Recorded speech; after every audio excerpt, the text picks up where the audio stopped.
This is Kaya. She's a regular teenager, but also among the thousands of people worldwide who experience abdominal pain, fatigue, headaches, and other bothersome symptoms.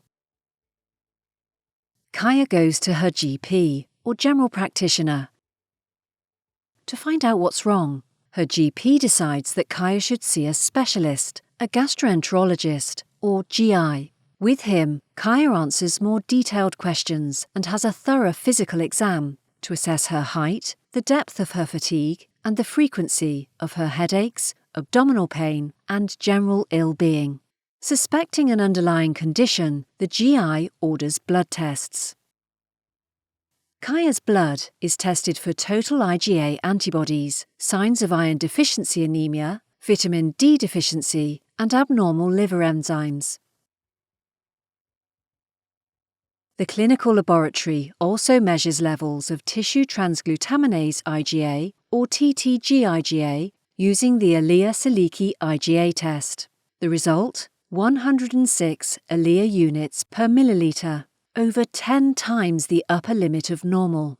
The GI invites Kaya back for a consultation. The test results are in line with Kaya's physical exam. The high TTG-IgA value allows a diagnosis without more invasive procedures. Kaya has celiac disease, or CD. The gastroenterologist talks to Kaya about CD. Her only option for treatment is a strict gluten-free diet, or GFD, advised by a dietitian. Kaya is determined to stick to GFD. With her parents, she removes problem foods from all meals. She also talks to her school for support. Still, 6 months later, Kaya is not feeling better. She wonders if she is unknowingly exposed to gluten. Her parents wonder if the diagnosis is incorrect, or if Kaya is struggling to keep her meals gluten-free. Now what? They ask.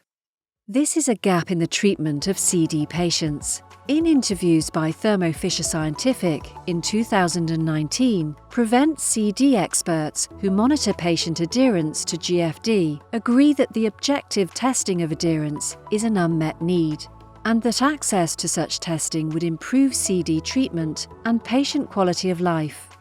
Thermo Scientific also surveyed GPs, pediatricians, and GIs in the US, Germany, and Spain. We asked about their practices regarding CD diagnosis, from assay and specimen preference to where and how testing should take place. We learned that current IVD tests to monitor CD, although highly specific and in most cases reimbursed, detect gluten in a patient's diet but are insufficient to identify potential refractory patients. A new test for dietary adherence could address this limitation and ideally involve non-invasive sample collection.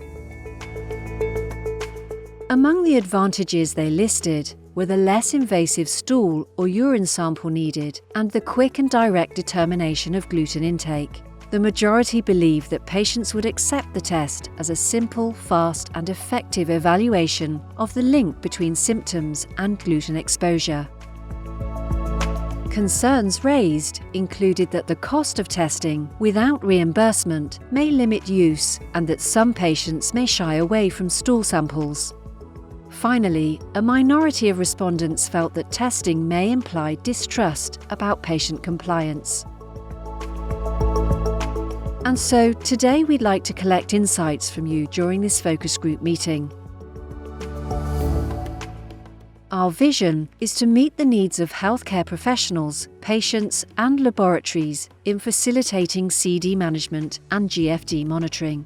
We aim to develop a solution where a CD patient can collect urine or stool in a Thermo Fisher collection device and ship the collected specimen to an indicated laboratory for testing.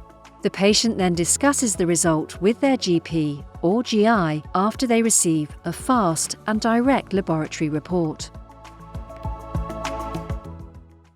Now, a few questions for you. 1. Is a simple yes/no answer to the question, has the patient ingested gluten, an appropriate deliverable for healthcare professionals and patients?